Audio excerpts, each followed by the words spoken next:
You know, when you first get into cryptocurrencies or you hear about them, you start to learn about them, you think they all look the same, all right?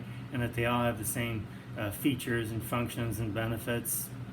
And then as you get along further into it, you see that there are differences.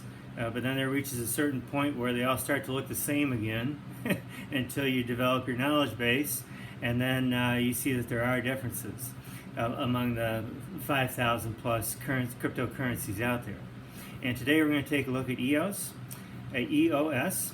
Some people say EOS, but I'm going to say EOS for this video today.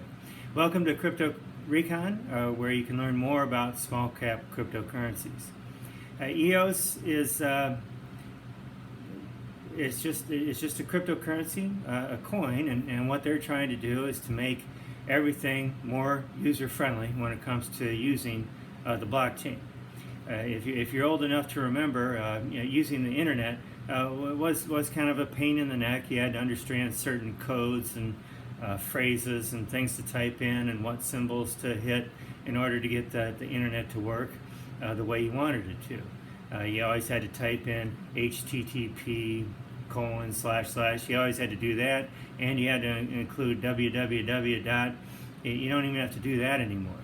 So EOS is trying to do the same thing when it comes to creating applications for the blockchain, and they describe themselves as a decentralized operating system.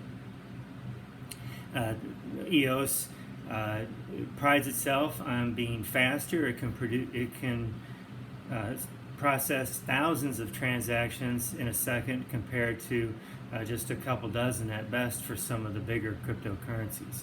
It's also easy to use, so if you have an idea for an application with the blockchain, you just layer it in or plug it into EOS and you'll have your application.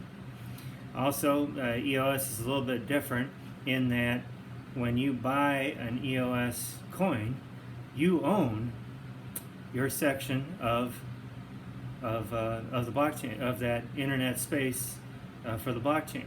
Other coins like Ether, you're really renting the use of their internet or blockchain. You're really renting it.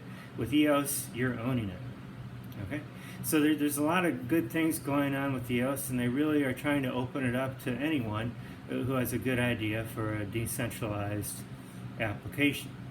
There are a couple things that concern me though, and that is while the transaction fees are low, because they can process so many transactions in a second, they have what are called, there are 21 validators across the globe who keep the network running. And this is great because if there's a problem with one of these validators, the other 20 will pick up the slack. Or, with 2 or 3, the whole system won't shut down.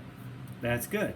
What concerns me though is that most of these validators are located between Southeast Asia and Southwest Asia.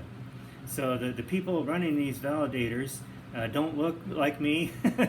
They don't talk like me. They don't think like me. So that's what I'm a little bit concerned about for the rest of the world. Also, I could see that in the near future, that having a decentralized operating system could be a very, very valuable thing to own or have access to.